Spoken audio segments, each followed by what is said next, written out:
Добрый день, коллеги, дамы и господа. Я приветствую всех представителей средств массовой информации, наших уважаемых гостей, участников сегодняшнего разговора, всех, кто находится на мультимедийной площадке Международного информационного агентства России сегодня, а также всех, кто смотрит наше сегодняшнее мероприятие в онлайн-режиме.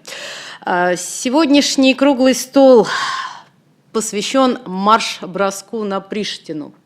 20 лет спустя мы будем смотреть на то, что происходило на Балканах, и говорить о том, кому выгоден тлеющий конфликт в центре Европы сегодня. Итак, напомню, 20 лет назад, в ночь с 11 на 12 июня 1999 года был осуществлен марш-бросок на Приштину свободного батальона ВДВ России, который входил в состав международного миротворческого контингента в Боснии и Герцеговине. В результате марш-броска был занят аэропорт стратегического назначения Слатина. Эта операция занимает особое место в современной летописи побед русского оружия, потому что бросок был действительно неожиданным. Российские военные тогда продемонстрировали, что НАТО во главе с Соединенными Штатами, которые развязали 24 марта 1999 года войну против Югославии, решает далеко не все и не за всех. За прошедшие 20 лет, к сожалению, ничего не поменяло на Балканах, мир так и не наступил на Балканах. Косово по-прежнему остается источником нестабильности в регионе. 28 мая в Косово начались столкновения сербского населения с так называемой косовской полицией. Были задержаны и избиты десятки сербов и двое сотрудников Организации Объединенных Наций, в том числе и российский дипломат. В связи с беспорядками Сербия привела в боевую готовность все свои воинские части, но, к счастью, до нового острого конфликта пока дело не дошло, но тлеющий конфликт на Балканах может в любой момент перерасти в горячую фазу, и все, в общем-то, это понимают. На сегодня намечено заседание Совета безопасности Организации Объединенных Наций по Косово. К этому заседанию Россия подготовила заявление о том, что происходило в регионе Косово на Балканах в целом 20 лет назад, и сегодня мы будем говорить с нашими гостями. С нами сегодня руководитель Центра по изучению современного балканского кризиса Института славяноведения Российской академии наук Елена Юрьевна Гуськова и заведующий сектором внешней политики России отделения международных экономических и политических исследований Института экономики Российской академии наук профессор Борис Александрович Шмелев. Елена Юрьевна, вы пришли к нам не с пустыми руками. Перед вами лежит книга, которую вы написали несколько лет назад и посвящена она агрессии НАТО против Югославии в 1999 году. Знаю, что особое место в этой книге занимает и марш-бросок российских военнослужащих тогда на Приштину. Давайте немножечко вспомним о том, что было 20 лет назад. Пожалуйста. Да, добрый день. Я хотела рассказать, что вот эта книга, которая написана по событиям в Югославии тогда, в 1999 году, вызвала большой интерес. Она уже библиографическая редкость, ее найти невозможно, поэтому я сейчас готовлю второй тираж, и будет сделан с дополнениями, потому что появилось очень много новых источников. Книга охватывает большой период, поскольку фактически касается косовского вопроса на Балканах, и от Призренской лиги, конец XIX века, до Брюссельского договора 2013 года. Книга большая, она как бы причины агрессии, сама агрессия и то, что произошло в Косово уже после 1999 года без сербов, когда к власти пришли албанцы. Вот, поэтому действительно очень внимательно все вопросы рассматриваются, и Приштинский бросок – это один из эпизодов, наверное, который мы можем оценивать со знаком плюс. Но его никогда нельзя оценивать в отрыве от всех других, особенно предшествующих событий, которые там были. Ведь дело в том, что с апреля месяца 1999 года шел переговорный процесс на международном уровне, в который был включен и Виктор Степанович Черномырдин. И наши военные во время переговорного процесса сумели договориться с американскими, французскими и немецкими генералами, которые тоже представляли будущие миротворческие силы, о том, что у России будет свой сектор в Косове. Вот. Но окончательное решение было за Черномырдиным. И он в последний момент, буквально уже даже после всех договоренностей, принял американский план, в котором нам не отводилось ни одного сектора. И мы должны были быть подчинены либо находиться в американском секторе, либо во французском, либо в немецком. И вот с такими результатами и с ультиматумом, который подписала Сербия, наша делегация приехала в Москву, вернулась в Москву. Поэтому вот если смотреть в взаимосвязи эти события, то наши генералы не смогли просто стерпеть той обиды, которые они получили от Черномырдина во время переговорного процесса. И был разработан специальный план, чтобы войти, хотя договоренность о том, что мы тоже участвуем в миротворческих силах, была.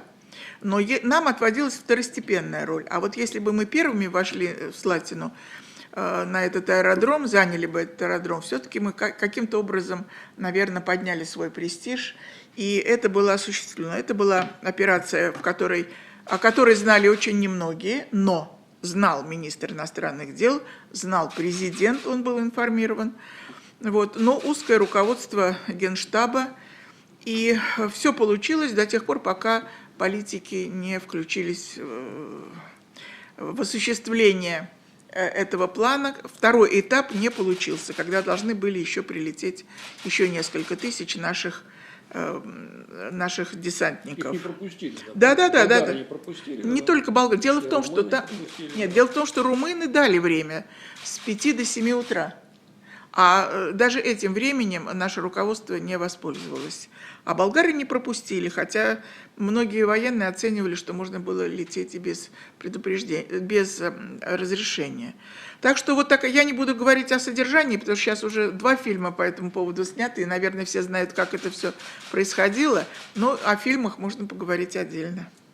Ну что ж, некоторые эксперты называют марш-бросок на Приштину авантюрой. С одной стороны, да, это, наверное, была авантюра, но такая военная авантюра в хорошем смысле этого слова. Ведь все-таки она позволила России получить возможность быть представленной в миссии КФОР. И до 2003 года Россия все-таки находилась на территории Косово. Правда, от России мало что тогда зависело, и поэтому Россия все-таки Здесь, ушла. знаете, что очень важно? Здесь очень важно было, с одной стороны, показать свою позицию, а с другой стороны, очень было важно показать сербам, что Россия что-то может, и если этого не было в течение 1999 года, пока бомбили, то вот хотя бы после этого наше отношение именно к сербам, оно играло значительную роль. Я была на премьере фильма в Белграде «Балканский рубеж», и я видела, как принимали сербы этот фильм. Люди, во-первых, стояли, люди плакали, люди аплодировали, люди с такой любовью выкрикивали лозунги в отношении России во время этого фильма и после фильма, когда была презентация. Огромный зал на 4000 человек. Поэтому и собрались люди со всей страны. И я поняла, что вот этого отношения российского к балканским событиям им очень не хватало. А здесь была так показана, в общем, очень положительная наша роль и наше отношение к тому, что там происходило. Хотя мне очень жалко, что закончилось очень плачевно. Мы сами своими руками убрали наш батальон в 2003 году из Косово. Борис Александрович, наверное, этим марш-броском важно было показать, что Россия должна и может внести свой вклад в мирное урегулирование, что помимо НАТО, позиции НАТО, есть еще и другая сила, которая выступает против этих бомбардировок, против агрессии в отношении суверенного государства. Здесь Вам слово. На кнопочку только нажмите. Здесь я с Еленой Юрьевной в одном моменте бы не согласился. Все дело в том, что этот марш-бросок с президентом не был согласован. В этом есть литература соответствующая, и Ивашов об этом пишет. Президенту Ельцину сообщили об этом уже утром, когда дело было сделано. Поэтому тут есть своя интрига. Действительно, этот марш-бросок нашего батальона из Боснии и Герцеговины в Косово нужно рассматривать в контексте всей политики России по регулированию косовского кризиса в 1999 году. Здесь следует напомнить, что Россия делала все для того, чтобы не допустить агрессии НАТО против Косово, против Сербии. Но, к сожалению, все наши усилия заручиться поддержкой Совета Безопасности в решении этого вопроса окончились ничем. Запад принял решение действовать самостоятельно, без резолюции, без санкций Совета Безопасности и предъявил ультиматум Белграду. Белград его почти принял, поскольку он не смог, Милошевич не мог согласиться только с одним моментом. Ввод войск НАТО в Косово и особый статус войск НАТО в Сербии. Поэтому здесь НАТО решило действовать жестко, и начались эти бомбардировки.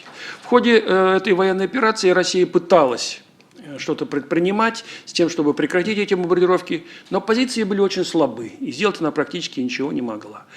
Одна из важнейших причин того, что Россия ничего не могла сделать, заключается в том, что 99-й год, 98-й год были очень тяжелыми с точки зрения экономической для России.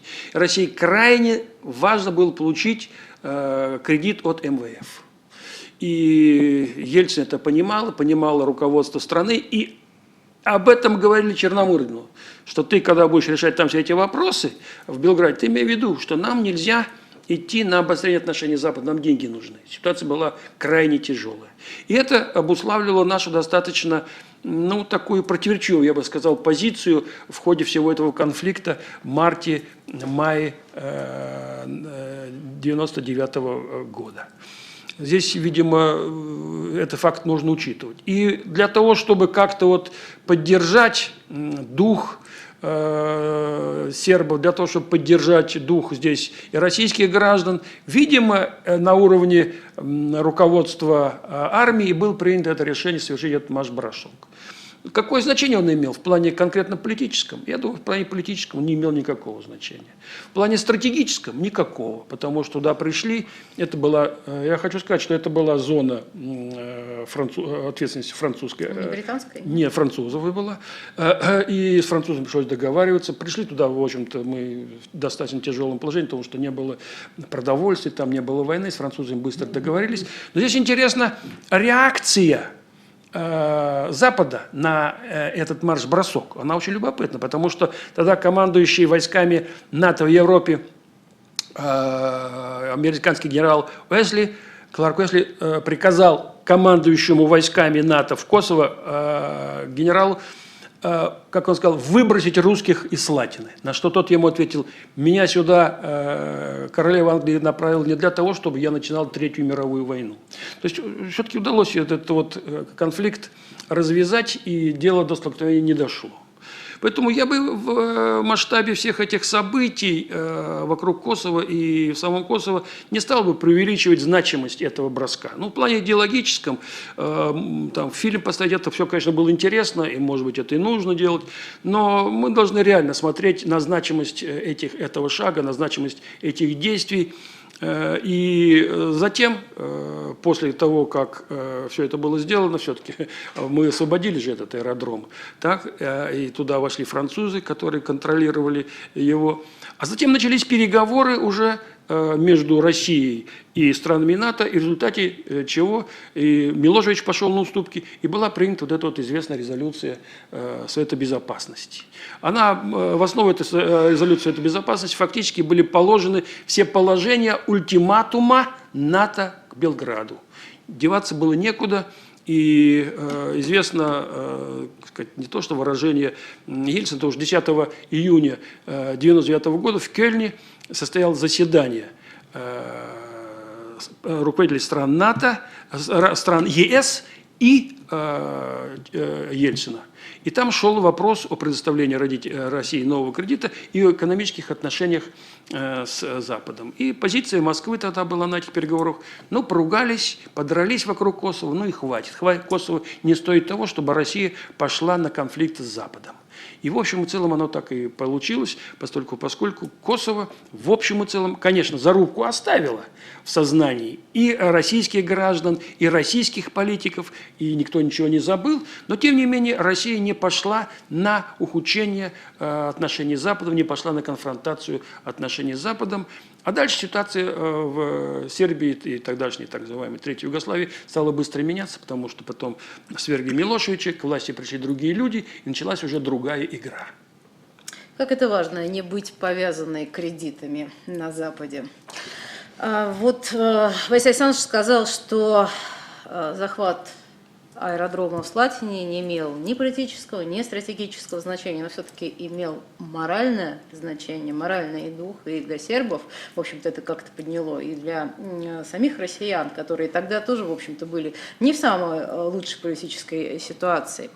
Елена Юрьевна, а вот тогда, в 1999 году, Россия могла сделать что-то больше того, что она делала? Конечно, могла. Я глубоко убеждена, что могла, потому То что... есть политическая воля должна была быть. Да, но я хочу привести один очень простой пример.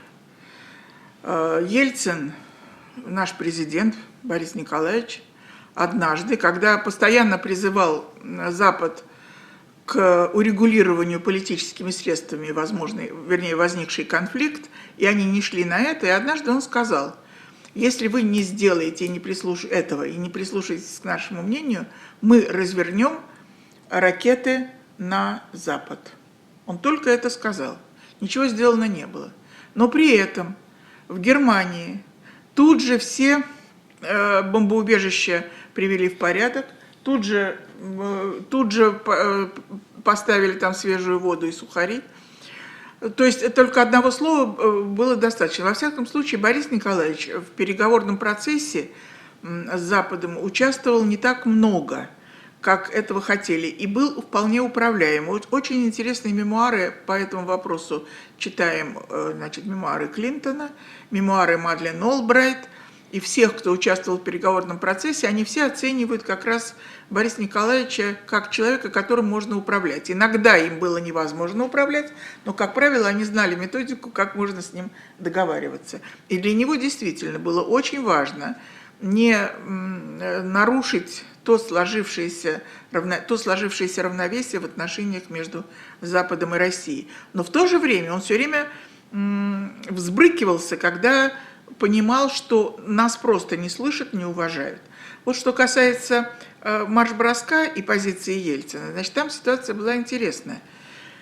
Ельцину доложили о нашей позиции, о том, что нам надо обязательно войти наравне с западными войсками НАТО в Косово. И он сказал: делайте, я согласен. И таким образом наши военные, разрабатывая этот план, не говоря конкретно об этом плане, вот, они как бы заручились уже поддержкой Ельцина. А потом уже, когда вот они действительно вошли, Борис Александрович прав, когда они вошли, нужно было доложить об этом Ельцину, но только так, чтобы он одобрил это решение. И они нашли эту формулу. Очень интересная формула, и Борис Николаевич одобрил наше вхождение первыми на Слатинский аэродром. Я хочу еще обратить внимание на то, что у нас там стоял медицинский батальон, там был наш госпиталь в Косове. И вот это очень важно. Во-первых, очень важно, что вот этот переходный период, хотя бы с 1999 до 2003 года наши войска там, наш батальон там присутствовал. Это было очень важно для сербов. И значимо их тогда, хоть и продолжались против них, конечно, агрессивные действия албанцев, но значительно в меньшей степени. Но медицинский госпиталь, который там существовал, он давал возможность лечиться и сербам, прежде всего, и албанцам, конечно, но и натовцы, американцы, англичане даже предпочитали лечиться в нашем госпитале, потому что там были очень высокого уровня специалисты. И то, что мы ушли в 2003 году без объяснения фактически причин, а те формальные, о которых говорили, они не играют никакой роли в понимании того, что произошло. Вот, это, конечно, я считаю, наше серьезное поражение. Именно потому, что ушли, да? Именно потому, что ушли. Да. А мы могли как-то влиять на ситуацию? Ну, конечно. А вот я хочу опять провести параллель с теми событиями, которые сейчас происходили. Почему наш дипломат был арестован, избит, и почему он там оказался? То есть, в смысле, почему это произошло? Да потому что он не остался равнодушным. Он вмешивался в эти события. Почему, когда в 1995 году Хорватия планировала освободить все территории от сербов, она не пошла в восточный сектор, в Восточную Славонию, потому что там стоял русский батальон. То есть нельзя было осуществить ничего в отношении сербов, если там стояли русские. Поэтому, естественно, мы были фактором какой-то стабильности, во всяком случае, в отношениях Запада и сербов. Сейчас уже вышло несколько фильмов, посвященных марш-броску. Вчера НТВ показал телеканал фильм «Батальон». Пару месяцев назад, вот как раз к юбилею, печальному юбилею натовских бомбардировок Югославии, вышел фильм «Балканский рубеж». А вот то, что показано в этих фильмах, потому что сюжет, в общем-то, совпадает, правда, еще и любовная линия есть, но, видимо, так, чтобы интереснее смотрелось, это как-то имеет какое-то отношение к реальным событиям, вот, к захвату аэродрома? Там реальными событиями является только то, что мы заняли этот аэродром, мы его держали, и до прихода натовских сил мы опередили. Вот. А вот как разрабатывалась эта операция, она в фильмах, во-первых, меньше показана, и, во-вторых, очень много художественного вымысла. Вот, потому что смотреть надо было, чтобы было интересно. Должны быть взрывы, должны Реальность это мало меньше. Да. К тому, как это вот спецвойска или спецотряд все это делал. И это, безусловно, с этим смотреть очень интересно. Так и кажется, что, значит, в одном фильме это были не специализированные войска, это какая-то группа, которая была собрана из добровольцев. Во втором это грушники были. Вот. Но, тем не менее, сюжеты абсолютно одинаковые, но дают там есть несколько моментов, которые, мне кажется, надо было все-таки отразить. Вот надо было, но почему-то, наверное... В фильмах этого нет. А в фильмах этого вот о чем нет. Конкретно? Ну вот, например, как мы выходили из Боснии и Герцеговины, этот батальон, когда приказано нам выйти, наши же не могли выйти просто так, взять, собраться и выйти. В этом случае, конечно, заволновались бы американцы, заволновались бы другие представители НАТО, почему мы из сектора американского уходим. Нам надо было сделать так, чтобы мы вышли, но никто бы не волновался. Поэтому наши военные решили открыто сказать руководству этого сектора, что мы идем на учения. Получили приказ выдвигаться на учения в сторону Белграда. И выбрали время очень интересное, когда об этом сообщить. Сообщали об этом в послеобеденное время отдыха американских генералов, и они спокойно совершенно разрешили нам выйти. И поэтому у нашего батальона была фора, пока мы шли, и натовцы не заволновались. Это первый момент, который не показывал ни в одном... А помехи создавали вот на пути? Нет. Да, это вот была первая вещь, которую, мне кажется, надо было показать. Хотя, может быть, наши до сих пор оберегают спокойствие Соединенных Штатов Америки и не очень хотят в каких-то моментах показывать наше превосходство. Молодцы, это сделали они хорошо. И второй момент. Второй момент заключался вот в фильме как раз «Балканский рубеж». Там показано, что звонок из генерального штаба руководителю батальона, командиру батальона, остановить батальон, не продвигаться дальше, потому что на Москву оказывалось огромное давление, в том числе и на Ельцина, на министра обороны, на Генштаб, чтобы батальон все-таки не шел в Косово. И дальше повисло в воздухе. Ну вот и остановили. А дальше что было? На самом-то деле было совсем не так. Действительно, звонок поступил. Но потом наши генералы и офицеры, которые курировали эту операцию, договорились о том, что в течение получаса как бы связи нет, и никто на телефонные звонки не отвечал. Поэтому остановки движения не было, а он постоянно двигался, наш батальон, и именно благодаря этому пришел вовремя. Вовремя раньше англичан, французов, американцев. И вот такие моменты можно было. А что касается прекрасный образ албанца, который создал сербский актер в фильме «Балканский рубеж», великолепный образ албанца, во всяком случае, он впечатляет тех, кто вообще не знаком с этими событиями. И остается много еще вопросов, которые, наверное, нужно было бы отражать и в других художественных фильмах, касающихся этих событий. Василий Александрович, известная фраза британского генерала: «Я не хочу развязывать Третью мировую войну». Она действительно была. Да, была. То есть Это там написано. Действительно как бы мир висел на неком волоске. Ну нет, я не думаю, что ситуация была столь серьезная. В конце концов, батальон это не так уж и много с точки зрения соотношения боевых сил. Просто это было своеобразным нарушением тех договоренностей, которые были достигнуты в связи с вводом миротворческих сил. Здесь Россия как-то неожиданно вырвалась как бы в сторону из этого общего тренда и пыталась играть не очень-то понятную для Запада свою какую-то игру. Поэтому нет, ситуация здесь не была очень острой. И вообще, мне кажется, не следует преувеличивать значимость всего этого марш-броска и роли всего этого батальона нашего в Косово. Что касается причин того, почему мы ушли в 2003 году, ну да, в Сербии нам по этому поводу не раз выражали недоумение, и особенно в последнее время там историки об этом говорят. Но, может быть, в этом и была своя логика, потому что мы практически ничего там не контролировали. Запад вел дело к предоставлению Косово независимости, и в этой игре мы участвовать не хотели. Значит, наша позиция была такая: ну что ж, раз вы с нами не считаете, вы нашу точку зрения не принимаете в расчет, вы играете свою игру, ну хорошо, играйте. И надо сказать, что в последующем там тоже было очень все достаточно не противоречиво в нашей политике в отношении Косово.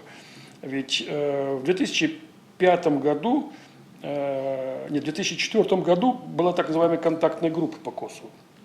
И на ней было принято решение о том, что косовская проблема должна решаться на основе принципа так называемых 3 «нет».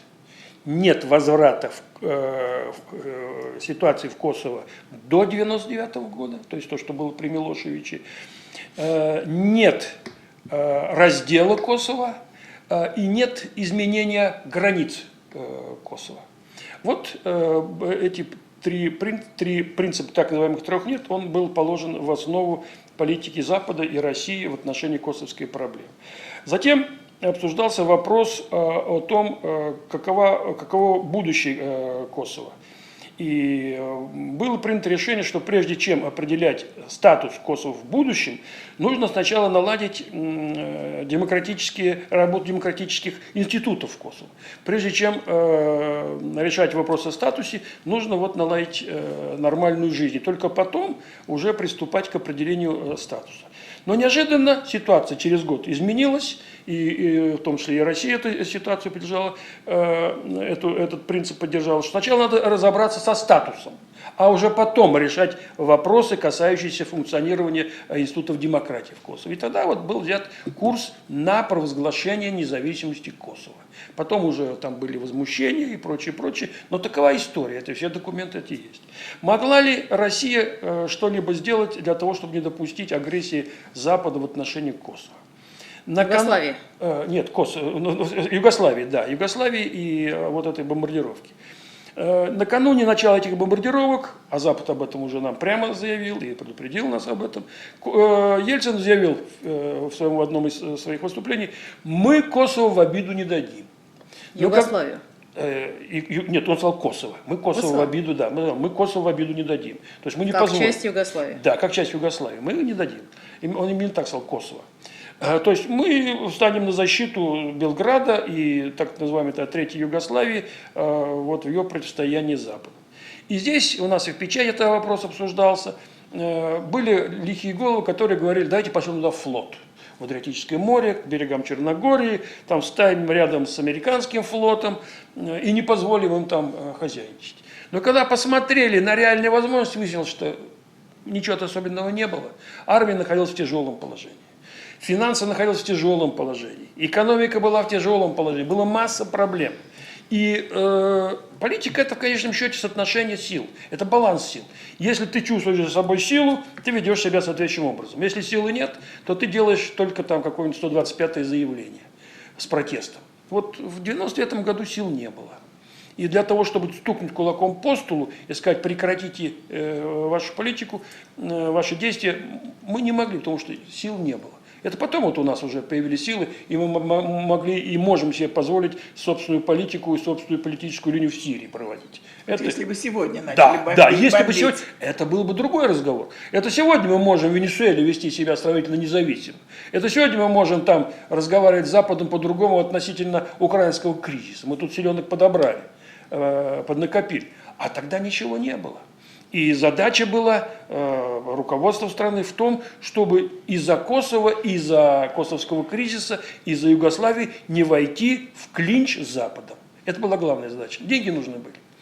И так оно и получилось, потому что потом все это быстренько замяли, и политика даже была другая. Был принят в 1999 году стратегический план отношений с ЕС, стратегический план отношений ЕС с Россией, и, соответственно, в России был принят план отношений с ЕС. Речь шла о развитии сотрудничества, о принятии стандартов ЕС и так далее и тому подобное.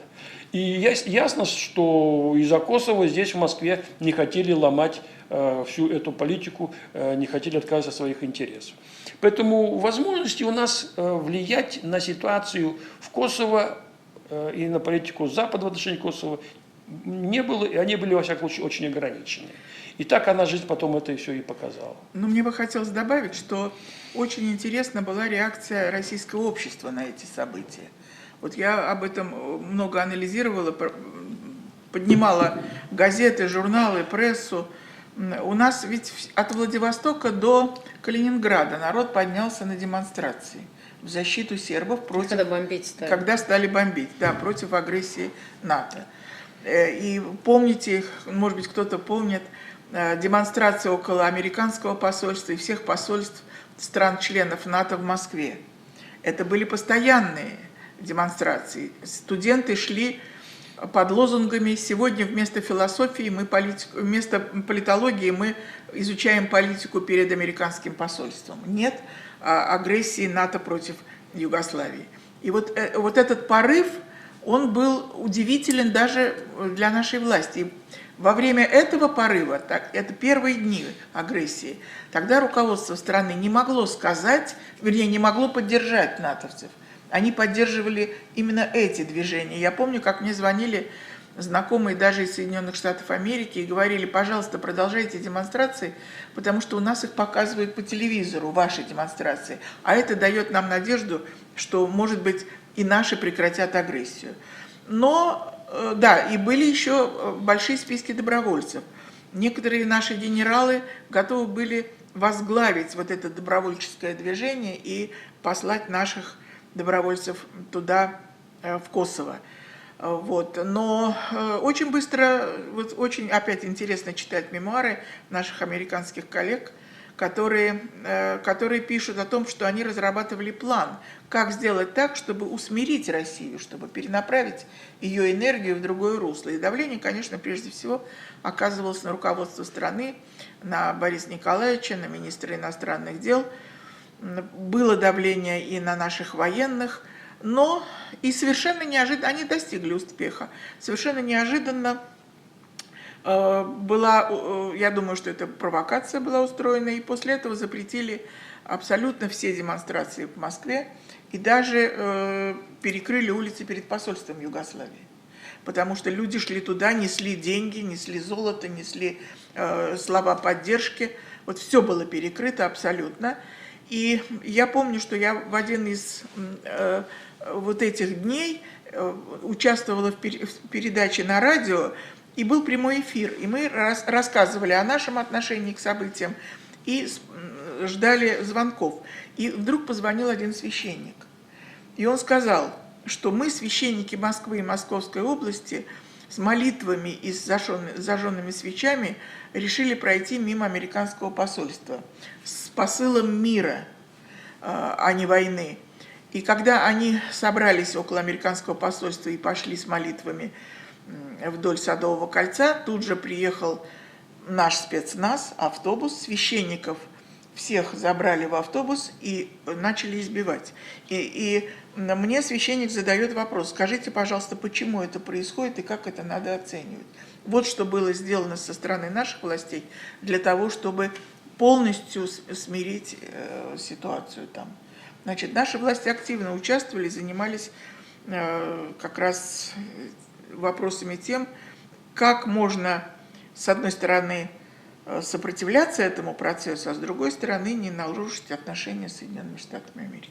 Ну да, Россия сегодня и Россия 20 лет назад – это совершенно два разных государства и с разным потенциалом и разными возможностями. Но Косово является центром балканской политики Соединенных Штатов и тогда, 20 лет назад, и сегодня. Недаром самая большая база Соединенных Штатов, база НАТО в Европе находится именно в Косово. А какие цели сегодня Соединенные Штаты преследуют в этом, самопровозглашенной части Сербии? Все-таки Косово по-прежнему еще остается частью Сербии. Косово – это тоже часть того проекта, который Соединенные Штаты Америки разрабатывали в отношении Балкан. В начале еще 90-х годов, когда только-только разгорался пожар на Балканах, Соединенные Штаты объявили бывшую Балканы зоной национальных интересов Соединенных Штатов Америки. И существовали разные абсолютно документы по этому вопросу, и среди них просматривается желание Соединенных Штатов Америки и руководства НАТО переместить НАТО из Европы и сделать базой НАТО Балканы. И вот Косово очень удобно. Очень удобно Босния и Герцеговина для этого, там очень хорошая инфраструктура военная, и очень удобно построена военная база в Косове.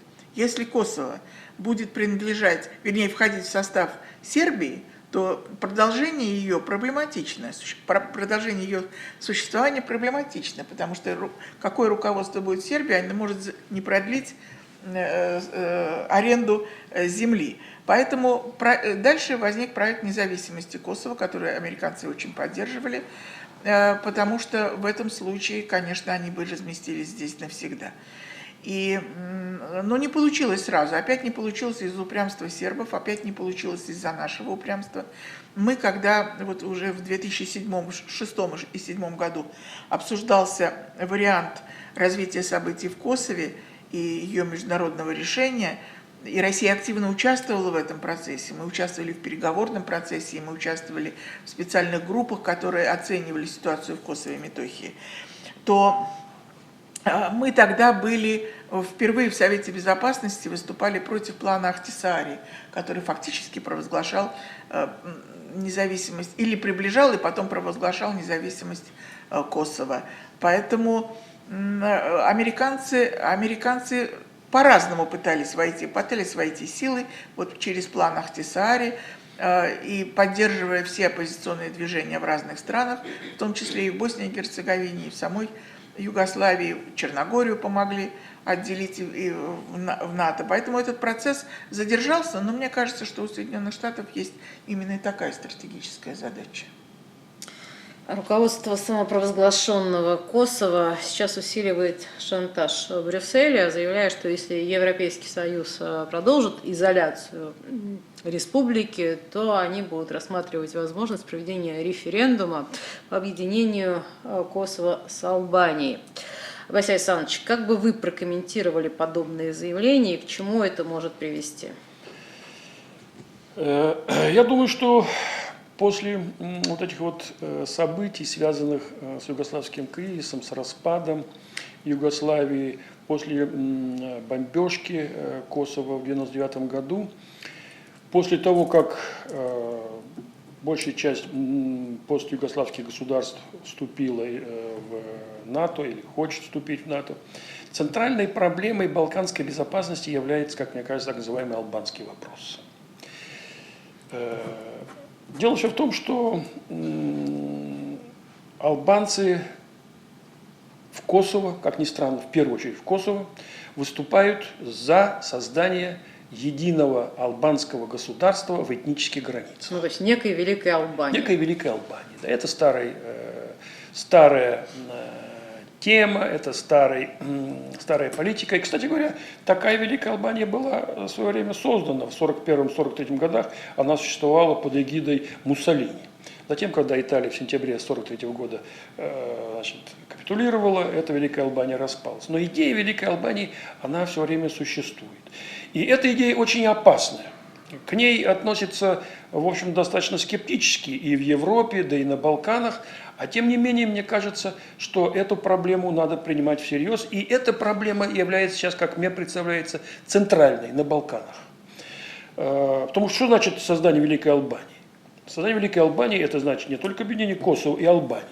Это значит и присоединение к этой Великой Албании части территории Сербии, так называемой Прешево, Южная Сербия.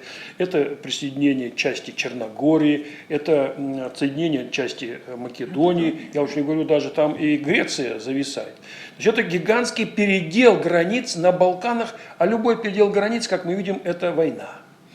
Поэтому эти заявления в Великой Албании – это, конечно, мина замедленного действия под безопасностью на Балканах. Сможет ли Запад удержать косоваров от реализации этого проекта? Здесь нужно сразу же отметить, что за единую Албанию, за Великую Албанию выступают не албанцы в Албании, собственно, а именно косовары.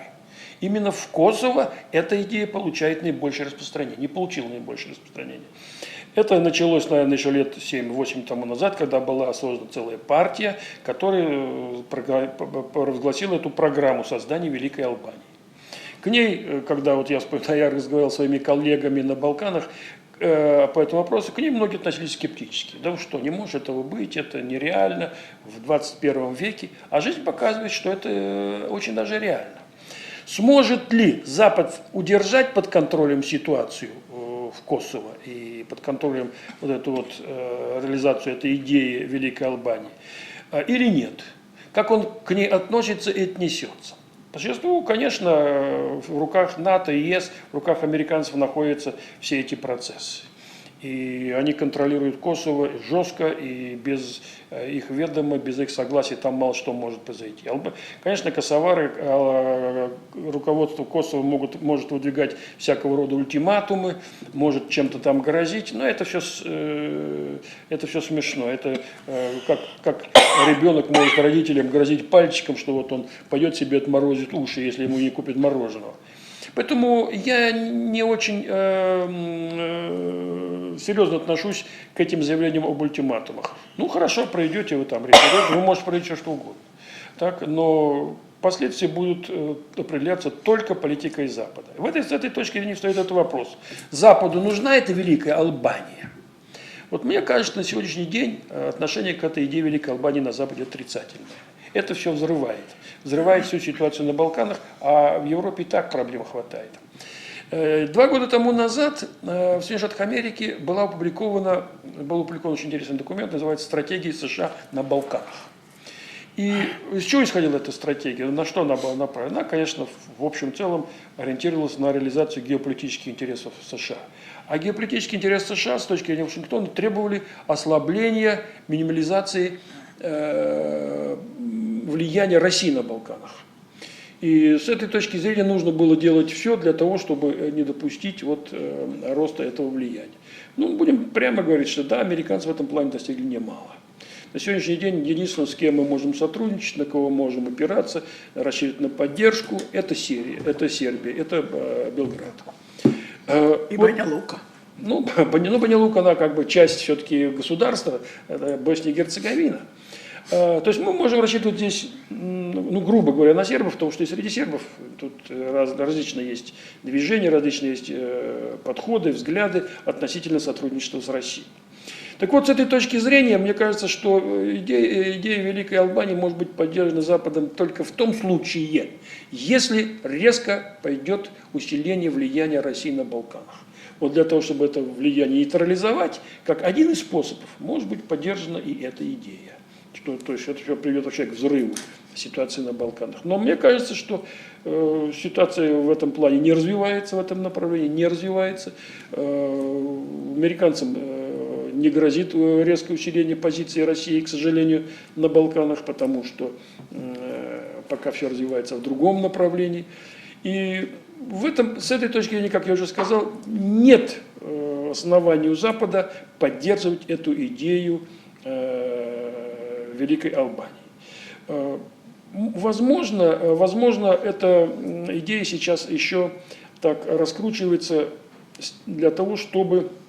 Как давление на сербов? Нет, как давление на Запад с тем, чтобы были усилены позиции Косово в мире, в Европе, с тем, чтобы Косово рассматривалось как кандидат на вступление в ЕС, в НАТО, то есть включение ее в общеевропейскую систему безопасности.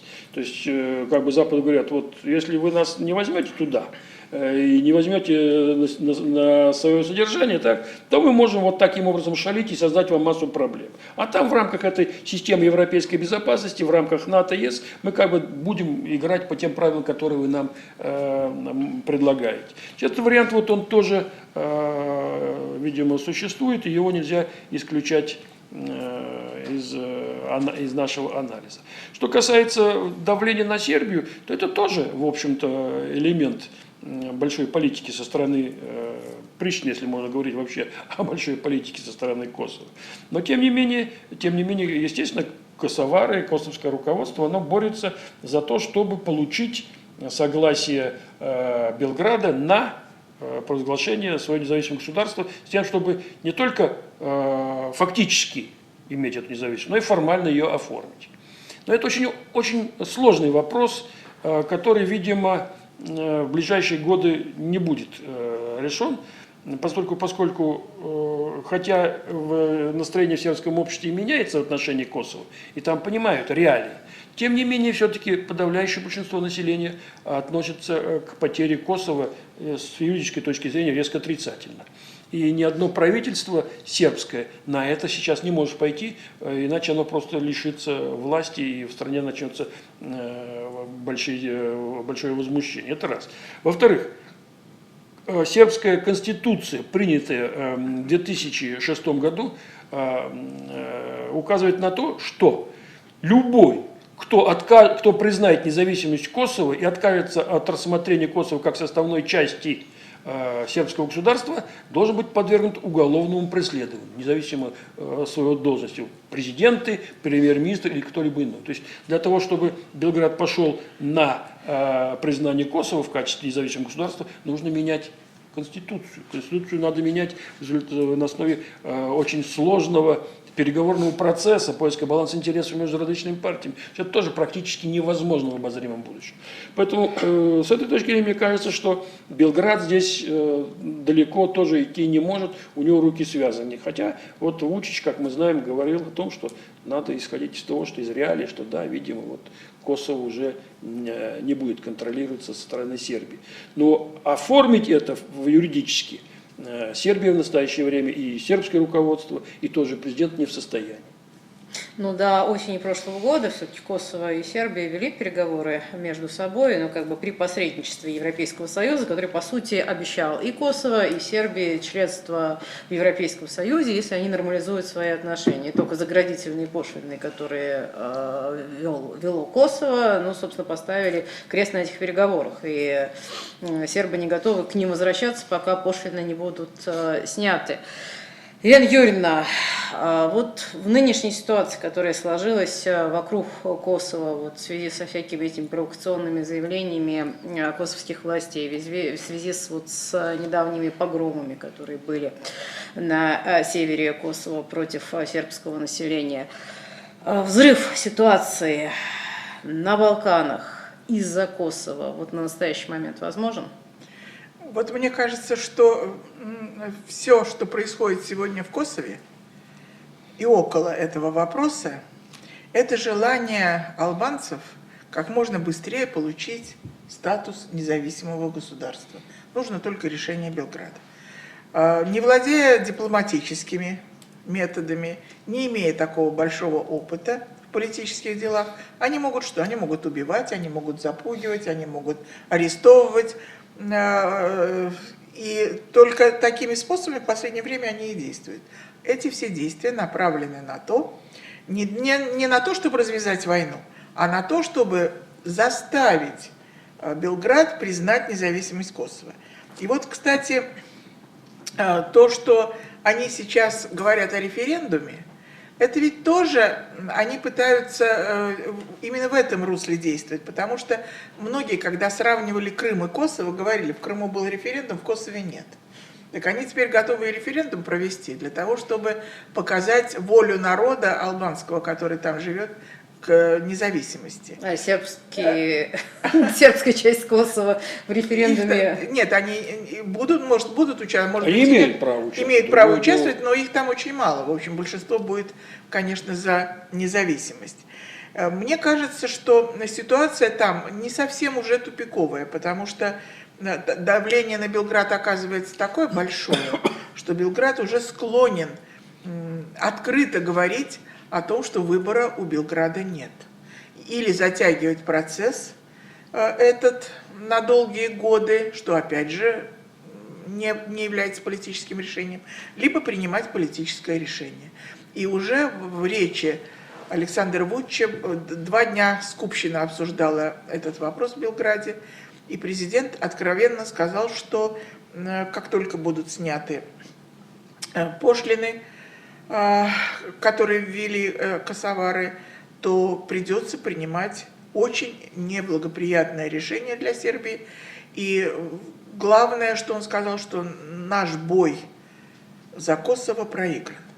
И вот это говорит о том, что власть хочет, с одной стороны, удержаться у власти, а с другой стороны и решить этот вопрос так, как требует Запад. Мне кажется, что вопрос будет решен в самое ближайшее время, как раз не будет затягиваться. Здесь еще важно подчеркнуть, что Запад, в общем-то, никакими правовыми законами и правом не апеллирует сегодня.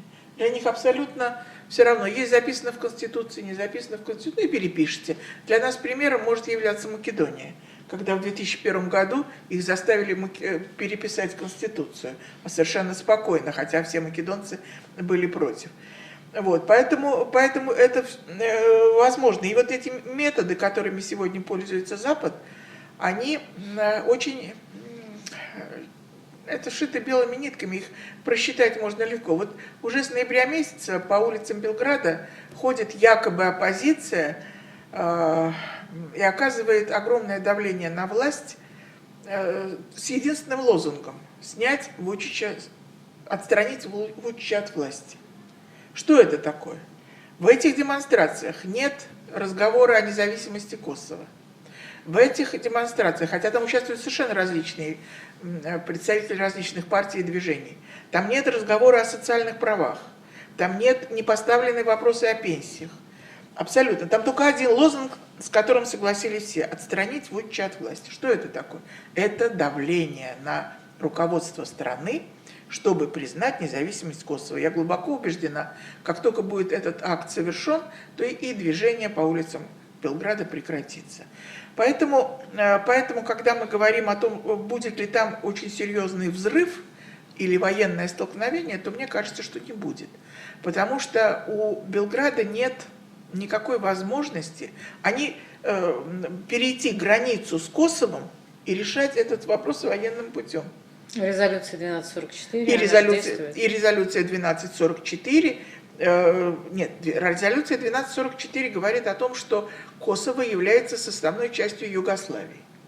Но там не может быть сербских войск. Да, но там не может быть сербских войск. Но, во-первых, пришлось бороться за то, чтобы Сербию считать правопреемником Югославии. Косово является составной частью Сербии. Армия может быть поставлена под ружье, что было и сделано. Перевели в боевую готовность. Стянули войска к границе, южной границе Сербии. Но туда-то, в Косово, не войти, потому что там стоят натовцы, иначе придется развязывать войну с натовцами, а не с албанцами. То есть опять Белград может оказаться под натовскими бомбардировками. Да, и Белград, он не окажется под натовскими бомбардировками, но он войдет в военное столкновение с натовцами на территории Косово. И таких действий, мне кажется, никто не планирует. Показать свою силу, показать свою свое желание отстоять эту территорию на сегодня Белград может только политическим путем. А политически на него оказывается огромное давление и со стороны Евросоюза. Они уже шли на такое количество уступок, которые не снились ни одному руководителю, ни одного европейского государства. И Соединенные Штаты Америки оказывают огромное давление. С НАТО подписано большое количество договоров о дружбе и военном сотрудничестве. Поэтому надеяться не на кого, придется принимать очень серьезное и, может быть, непопулярное для страны решение. Ну, то есть получается, что все вот эти 20 лет с 99 года по сегодняшний день это, собственно, вот уступки, на которые шли сербы под давлением международного сообщества. Ну, для того, чтобы сербы пошли на уступки, нужен был октябрь 2000 года и смещение Слободана Милошевича, упрямого, который не хотел идти на уступки. Это тоже была уступка? Конечно, конечно. Там была хорошая операция, спецоперация, все было подготовлено для этого. И после этого потихонечку и Борис Тадич, президент, и потом все последующие руководители страны, они шли в одном направлении. Здесь ведь нужно еще учитывать вот какой аспект, международный аспект. На сегодняшний день Косово признают как независимое государство 116 государств мира. Это реальность, от которой никуда не уйдешь. Это во-первых. Во-вторых, Сербия поставила в качестве стратегической цели своей внешней политики вступление в ЕС. И ситуация экономическая в стране очень сложная. Маленькая страна, слабая экономика, 8 миллионов человек. Она не может развиваться сама по себе. Она должна быть с кем-то. С кем? С Китаем, с Россией, с ЕС. Значит, вот она пытается там крутиться, как-то ориентироваться и на все эти три силы. Но это не решает ее проблем на сегодняшний день. И поэтому, конечно, в Белграде считают, что выход из создавшегося социально-экономического положения – вступление в ЕС. В ЕС говорят, мы вас завтра примем. Решите проблему Косово. И от этого никуда не денешься, потому что иначе у страны нет по существу социально-экономической перспективы. Как развиваться, что делать. Но в Белграде полагают, что если Сербия будет членом ЕС, тогда такая перспектива появится, тогда что-то можно будет получить. Хотя это, в общем, достаточно проблематично. Есть опыт там соседних балканских стран, той же Хорватии, скажем. Но тем не менее так считают. И поэтому здесь перед Белградом, собственно говоря, выбор-то небогатый. Нужно выбирать между плохим и очень плохим. И ясно, что все это понимают в Белграде, что да, Косово ушло, Косово не удержать. Более того, вставлять Косово в рамках сербского государства, в рамках славянского государства тоже очень сложно. Все-таки это албанцы, это другая культура, это другая ментальность. Но Югославия это жила. Ну, Югославия жила, но там тоже это понимали. И там об этом тоже очень много говорили. И часто говорили. И есть известные слова Тита о том, что да, Косово надо будет представить независимость, но это будет потом когда-нибудь. Там, ведь Тита же рассматривал возможность решения проблемы Косово в рамках Балканской Федерации. Но не получилось там в силу разных причин. Балканская Федерация не состоялась, потом разругались со Сталиным, информбюро.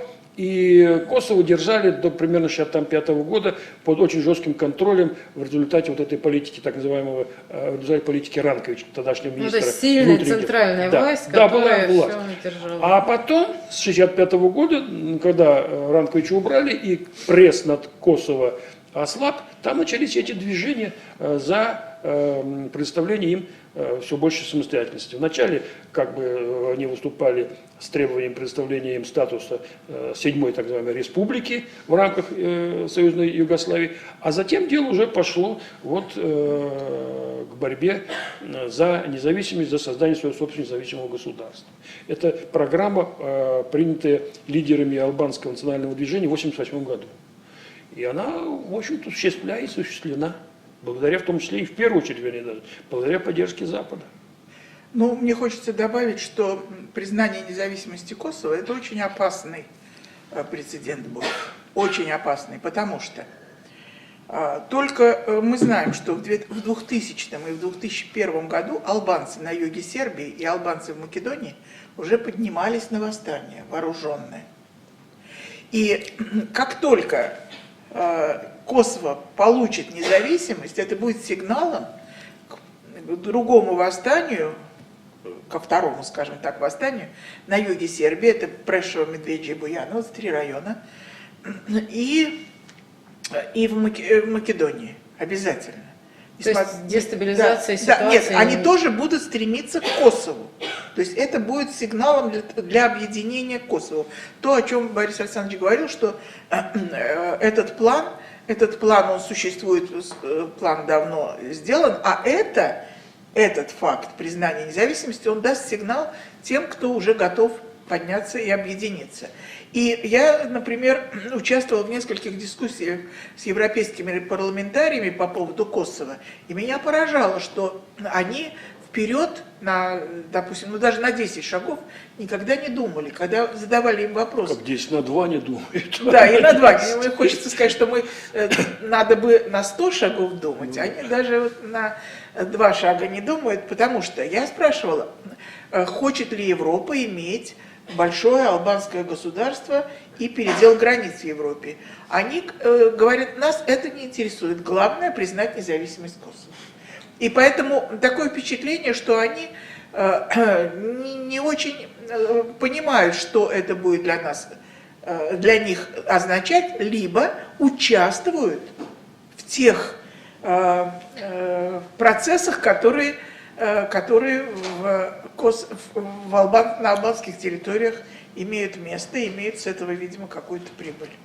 Я думаю, что спецслужбы Соединенных Штатов Америки и западных стран имеют необходимую информацию, эти все вопросы там разрабатываются, тем более, что там, ведь и в Америке, и в Соединенных Штатах Америки, и в Германии, и в Великобритании есть неплохая школа балканистики, старая школа балканистики, и они всеми этими вопросами владеют. И там есть немало интересных книг и статей. Просто это вот, как мне кажется, идет большая такая политическая игра на Балканах, и она, как мне представляется, вот связана в первую очередь с политикой России, с желанием ослабить позиции России и вообще вытеснить ее с Балкан. Дело все в том, что, собственно говоря, вот в результате распада Югославии, в результате косовского кризиса 1999 года, конечно, влияние Сербии на Балканах резко упало. Если вот мы посмотрим на историю, скажем, на последние там, где-нибудь 200, лет 150 возьмем, последние 150 лет, то все-таки Сербия это была на Балканах политика делающим государством. От нее много зависело, много она определяла. Можно там соглашаться или соглашаться с теми или ее действиями, но она все время будоражила эти Балканы, все время выступала с какими-то идеями. То есть это было государство, которое определяло политику, политический контент на Балканах. Это же был и межвоенный период. Это же то же самое было и послевоенный период. А сейчас Сербию раздробили, разбили. Это, в общем, маленькое, там, третьестепенной важности государство на Балканах. Одно из, которое не имеет никаких реальных ресурсов. Все равно большое. Ну как? Остается пока большим. Сербия с Косово? Да. Ну, что там, 8 миллионов. Да. Не так уж и много. Где еще? Ну, где? Ну, даже в той же Болгарии то больше, там 9 миллионов. Вот, поэтому, конечно, сейчас ситуация совершенно другая на Балканах. И вот этот вот косовский вопрос, он приобретает несколько иное звучание. Он его решение ориентировано не столько против Сербии, как я уже сказал, сколько против России в первую очередь. Это большая такая, естественно, в рамках Балканского полуострова, большая игра с такой геополитической направленностью. Печальная перспектива. Кстати, а что Россия должна делать, что Россия может делать? Ведь все-таки решение о признании Косово, это решение будет Сербии. И Россия, мы поддерживаем Сербию, но мы все равно не можем быть больше сербами, чем сами сербы. И их решение мы тоже ведь примем. Я могу констатировать, что руководство России занимает следующую позицию. Мы примем любое решение, которое устроит две стороны, албанскую и сербскую. А вы договариваетесь между собой сами. Вмешиваться мы не будем. Хотя мне кажется, что мы могли бы участвовать в переговорном процессе как посредники. Как посредники, потому что когда мы участвовали, это был 2006-2007 год, результаты были намного больше. И даже во время обсуждений в Совете Безопасности там появлялась достаточно объективная картина. Смогли план Ахтисарии мы отбросить тогда. Но потом, когда пальма первенства в переговорном процессе отошла Евросоюзу, то тут мы никаким образом уже участвовать не можем. Единственное, что нам хорошо у нас получается, это все-таки достаточно широкое экономическое, политическое, общественное сотрудничество с Сербией и с Республикой Сербской. Но консолидация сербского фактора на Балканах – это тоже один из очень важных вопросов, потому что Соединенные Штаты Америки хорошо спрограммировали разъединить сербов максимально на Балканах, чтобы действительно они не играли серьезную, важную политическую роль в этом регионе. И вот сегодня флаг этого сербства, на мой взгляд, перешел сегодня в Республику Сербскую, в Баню Луку. Потому что там очень есть, во-первых, есть разработанный план культурного объединения сербских территорий, имеется в виду не географическое, а пространство именно культурного и традиционного общения. На все праздники в Республику Сербскую приглашается сербская диаспора не только из Сербии, но и из Румынии, Албании, Венгрии присутствует. И я говорю, и работают они вот по этой программе. Было даже предложено и Белграду присоединиться к этой программе, но что-то пока особенного отклика из Белграда я не наблюдала. Но тем не менее сербский фактор жив. И мне кажется, что борьба идет, конечно, против России. Потому что взаимосвязаны два фактора, русский фактор и сербский на Балканах. Вот если разбить сербский, можно совершенно спокойно уже наступать и на Россию. И наступать на Россию нельзя, пока сербский фактор жив. Поэтому мне кажется, что вот то, что может быть, у нас нет стратегии внешней политики на Балканах конкретно, ни в одной нашей внешнеполитической бумаге, компенсируется очень серьезным сотрудничеством по разным совершенно линиям. По линии университета, по линии экономического сотрудничества отдельных областей и городов, установление добрососедских отношений разных городов России и Сербии, студенческое движение, активная деятельность сейчас особенно приобрели комиссии сотрудничества с Балканами в нашей Государственной Думе. И так вот по многим планам, по многим направлениям поддерживается пока, как мне кажется, вот пока низы разрабатывают такие программы и поддерживают их, осуществляют, то, может быть, дойдет время, когда и Балканы станут зоной национальных интересов России. Спасибо. Давайте подключим к разговору журналистов. Коллеги, если есть вопросы, вы можете их задать, но, по-моему, мы обсудили вообще все, что только можно было обсудить. Ну, тогда, наверное, последний вопрос от меня. Вы сказали про сербский фактор, который, ну, по сути, означает, что Россия присутствует на Балканах. А если этот сербский фактор будет, уничтожить его совсем нельзя, да, потому что тогда нужно уничтожить всех сербов. То есть сербы в любом случае останутся. Ну, то есть вот если этот сербский фактор будет там несколько рассеян, дезинтегрирован, может быть. То есть получается, что все, Россия уходит с Балкан, или все-таки можно зацепиться за какой-нибудь другой фактор, ведь Россия должна сотрудничать не только с Сербией, в каких-то объемах и с Хорватией, хотя Хорватия, конечно, посложнее будет, потому что все-таки есть санкции против России, и против санкций хорватское руководство, например, не пойдет. Есть, в конце концов, Болгария, это тоже балканская страна, есть Греция, тоже балканская страна. То есть вот в какой мере роль России на Балканах будет сохранена в будущем? Все-таки, наверное, мы не зря турецкий поток тянем, чтобы потом на Балкан пришел. Как Борис Александрович? Ну, я здесь могу сказать следующее, что, конечно, наше главное оружие по усилению нашего влияния на Балканах носит такой экономический характер. Если мы будем иметь разносторонние, многоплановые экономические отношения с балканскими государствами, если у нас будут там значительные инвестиции, если будет происходить интеграция между российскими предприятиями и предприятиями балканских стран, то, естественно, возрастет и наше влияние. Это совершенно очевидно, это везде так происходит.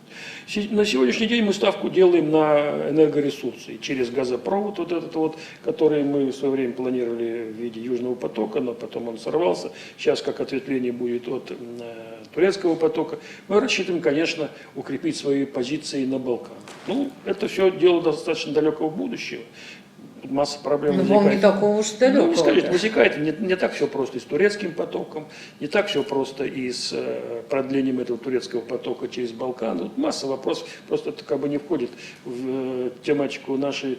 Но это тематика следующего круглого стола, я вот. поняла. Здесь, конечно, важнейшее средство укрепления нашего влияния или поддержания нашего влияния на Балканах – это культура. Все-таки у нас общая религия, во многом совпадающая ментальность. И это сказывается на восприятии России во многих балканских странах, православных странах.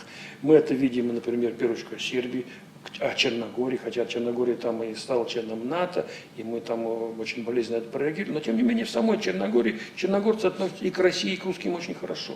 И не случайно все пишут о том, что туда идут и сейчас инвестиции, поскольку членство в НАТО обеспечило некую стабильность правовую для этих инвестиций. Там масса туристов, покупают сейчас там и собственность в Черногории. На таком бытовом уровне очень хорошо относятся к России в Болгарии, потому что очень много общего в нашей культуре, да и в ментальности.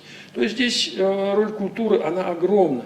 И вот нашему государству, как мне кажется, нужно сейчас делать ставку именно на развитие культурных связей, на развитие связи в области образования, приглашать как можно больше студентов с балканских стран учиться у нас, самим туда ехать на учебу в университеты, какие-то устраивать здесь выставки, ну как это все делается. Этого много сейчас делается. И вот это делается, это в общем затратное, конечно, мероприятие, требует больших денег, но это все окупается, и надо по этому пути идти. И второй путь, как я уже сказал, это, конечно, экономические связи, это экономика. В плане экономическом, конечно, наши позиции на Балканах очень слабы. Доля всех балканских стран во внешнеторговом обороте России где-то, наверное, процентов около 5, не больше. И Россия не является ключевым торговым партнером ни для одного балканского государства. И наша номенклатура товаров, которые мы поставляем в балканские страны, тоже очень ограничена. В основном это энергоресурсы, продукты нефтепереработки. Эти вопросы тоже нужно рассматривать. То есть все это в конечном счете упирается в экономический потенциал России.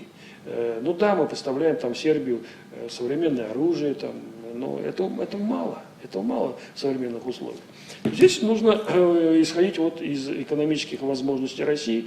И если Россия экономически будет привлекательна, если экономически Россия может играть роль такого своеобразного центра притяжения, может давать новые технологии, выступать в качестве драйвера экономического, а соответственно социального развития, то, соответственно, будет расти ее влияние на Балканах. Что касается вот того, что говорила Елена Юрьевна о сербстве там, и о том, что очень активно эту идею развития по существу сербского мира поддерживает в Баня-Луки, это действительно так. И не случайно поэтому сейчас на Западе много говорят и пытаются пересмотреть эти Дейтонские соглашения. Лишить автономии вот Республику Сербскую. Это может тоже повлечь некий кризис? Конечно. Поэтому Баня-Лука так и жестко и решительно отстаивает свою такую автономию, прописанную этим Дейтонским соглашением. И здесь она получает поддержку со стороны Москвы. Это тоже очень важно. И Босния и Герцеговина, это же искусственно созданное государство, которое поддерживается только вот этими соглашениями. Тем не менее, вот в рамках этого Дейтонского соглашения все-таки Республика Сербская имеет некую автономию, определенную автономию. Это очень важно для сербского населения в этой стране. Поэтому, если говорить вот, о перспективах России на Балканах, это все хорошо, что сказала Елена Юрьевна, и я с ней целиком полностью согласен. Но еще раз хочу подчеркнуть, все упирается в наши реальные экономические возможности, в нашу социально-экономическую притягательность.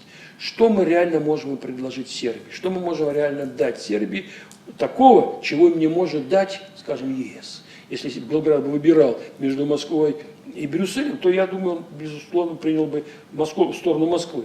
Но мы очень часто не можем дать того в области технологий, в области кредитов, чего дает Брюссель. В этом вся проблема. Здесь есть еще один момент или нюанс. Соединенные Штаты Америки объявили Балканы зоной своих национальных интересов. Поэтому с открытым забралом они идут на Балканы. они пытаются регулировать взаимоотношения между этими государствами, чертят новые границы и сами решают, насколько их разделить или не разделить. Вот нам всегда не хватало нашего понимания, что мы хотим на Балканах. Вот, предположим, распадается Югославия. Как Россия должна была реагировать? Мы за единство страны? Яна Юрьевна, а тогда и Россия распадалась. Советский Да, Союз нет, тоже я понимаю, но распадался. вот это в стратегии должно быть определено. Тогда за единство были, тогда. Когда Советский Очень короткий Союз. период, да. Ну, пока да, Советский Союз был. пока да, а потом сразу уже за распад. Потом, например, когда была создана союзная республика Югославия в составе Сербии и Черногории, мы за то, чтобы сохранить это единое государство, или за то, чтобы они распались? Ну, наверное, за единое государство. Нет, у нас вообще нигде этого определено не было. Поэтому мы поддержали двумя руками решение Черногории отделиться от Сербии. И вот и сегодня у нас такой четкой позиции по многим таким болевым точкам нет. Хотя, если внимательно читать высказывания министра иностранных дел и заместителя министра иностранных дел, то мы можем проследить это. Но что еще очень важно в этой связи сказать, что Соединенные Штаты Америки сейчас имеют несколько военных баз на Балканах, но предположительно они будут и дальше их строить, и на побережье в Черногории. Ну, то есть не зря Черногорию приняли. Да, и говорят, и в Черногории планируется, и в других странах. Болгария, Румыния. Да, Болгария, Румыния. И поэтому у нас нет никаких вообще возможностей, перспектив решать этот вопрос. Мы даже гуманитарный центр МЧС в Нише не можем до конца довести до заключения правового статуса этого нашего очень небольшого отряда. Поэтому, мне кажется, вот это направление, которое мы тоже должны обязательно прописывать и осуществлять, потому что так иначе мы не сможем даже на поезде и на самолете прилететь в Белград. Или прилететь, ну, это уже совсем печально. Было такое это во время санкций. Да, поэтому мне кажется, что очень важно вот в тех стратегиях внешней политики России, которые будут разрабатываться, все-таки найти место и для Балкан, и определить, чем мы хотим, какими мы хотим видеть Балканы, и каково место России на этом направлении. Ну, в первую очередь, наверное, мы хотим их видеть стабильными, процветающими, да, конечно. и безопасными. А где мы там? Вот. Поэтому будущее Балкан должно быть, конечно, стабильными, но с Россией. Ну что ж, на этой позитивной ноте давайте закончим наш сегодняшний разговор. Буду рада видеть вас вновь на нашей площадке, тем более, что о Балканах можно говорить бесконечно. Всего доброго, до свидания, и приходите к нам снова. Всего доброго.